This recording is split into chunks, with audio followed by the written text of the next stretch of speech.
এগ্রিলেশনস YouTube চ্যানেলে আপনাদের সকলকে স্বাগত জানাই। আজকের আপনাদের কাছে একটি খুবই গুরুত্বপূর্ণ ভিডিও নিয়ে হাজির হয়েছি।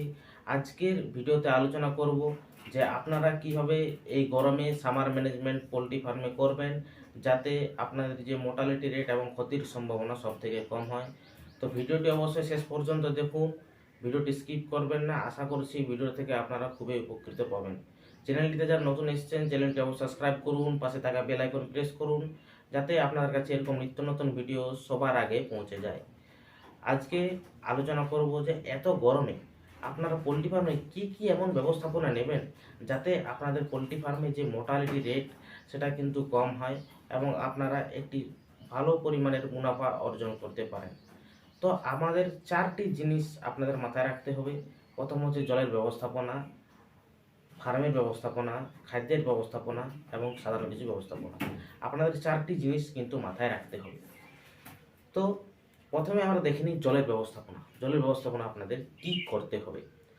তো জলের ব্যবস্থাপনা হিসেবে এই যে গরমে পোলট্রিদের জলের চাহিদা কিন্তু 3 গুণ থেকে 4 গুণ বেড়ে যায়, তাহলে অবশ্যই আপনাদের পোলট্রি ফার্মে ড্রিঙ্কারের যে সংখ্যা আছে সেটা কিন্তু আপনাদের বাড়াতে হবে। আরেকটা জিনিস মাথায় রাখতে হবে যে আপনাদের যাতে ট্যাঙ্ক ব্যবহার করেন, ট্যাঙ্কের গরম জল না দিয়ে আপনারা পাম্পের থেকে সরাসরি জল তুলে নিয়ে সেই ঠান্ডা জল কিন্তু সরবরাহ করতে পারেন, তাহলে কিন্তু খুবই উপকৃত পাবেন। এরপর আমরা চলে আসি ফার্মের ব্যবস্থাপনা। ফার্মের এমন কী কী ব্যবস্থাপনা নেবেন যাতে আপনাদের পোলট্রি ফার্মের টেম্পারেচার কম থাকে এবং পোলট্রিদের একটা কমফোর্টেবল এনভায়রনমেন্ট আপনারা দিতে পারেন, সেই জিনিসটি আপনাদের মাথায় রাখতে হবে। তাহলে কি বললাম না, আপনাদের পোলট্রি ফার্মে ফার্ম ম্যানেজমেন্টের প্রধান দুটো উদ্দেশ্য হয়ে দাঁড়াবে যে আপনাদের পোলট্রি ফার্মে কিন্তু টেম্পারেচার কম রাখতে হবে এবং আপনাদের পোলট্রিদের একটি কমফোর্টেবল এনভায়রনমেন্ট কিন্তু আপনাদের দিতে হবে। তো ফার্মে যাদের খড়ের ছাউনি আছে তাদের তো খুবই ভালো, এবং যাদের খড়ের ছাউনি নেই তারা কি করবেন না, আপনাদের যে শেড আছে শেডের উপরে খড় ব্যবহার করুন যাতে টেম্পারেচার কম হয়, এবং আপনাদের যে পোলট্রি ফার্ম আছে তার পরিধি থেকে কিছুটা ছেড়ে নিয়ে চটের বস্তা দিয়ে কভার আপ করুন এবং সেটাতে নিয়মিত জল ব্যবহার করুন। তাহলে কি হবে না, যে বাইরে থেকে যে তাপপ্রবাহ আসছে সেটা কিন্তু আসবে না এবং আপনাদের পোলট্রি ফার্ম কিন্তু ঠান্ডা থাকবে। এটা হয়ে গেল আউটসাইড ম্যানেজমেন্ট, যে আউটসাইডলি আমরা কী কী করতে পারি, এবং ইনার যে ভেতরের যে আমরা কী কী ম্যানেজমেন্ট করব সেটা নিয়ে আমি বলছি। ভিতরে আপনারা বায়ু চলাচলের জন্য ফ্যান ব্যবহার করতে পারেন। তো সিলিং ফ্যান ব্যবহার না করে আপনারা টেবিল ফ্যান ব্যবহার করাটাই ভালো হবে।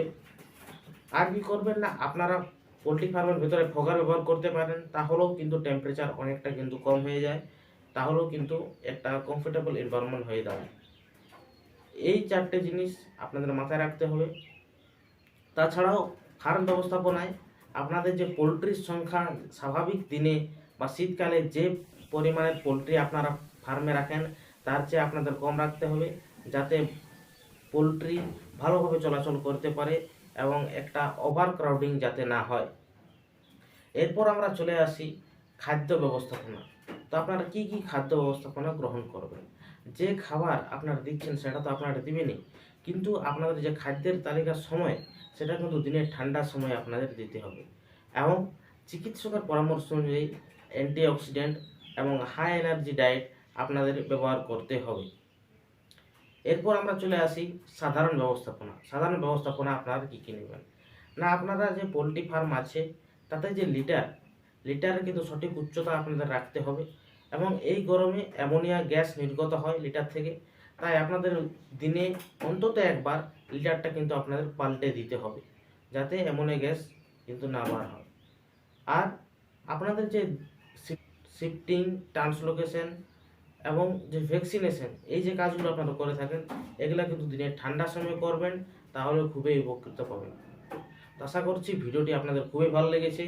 ভিডিওটি ভালো লাগলে চ্যানেলটি সাবস্ক্রাইব করুন, পাশে থাকা বেল আইকন প্রেস করুন যাতে এরকম নিত্য নতুন ভিডিও আপনারা সবার আগে পেয়ে যান। জয় জওয়ান, জয় কিষাণ।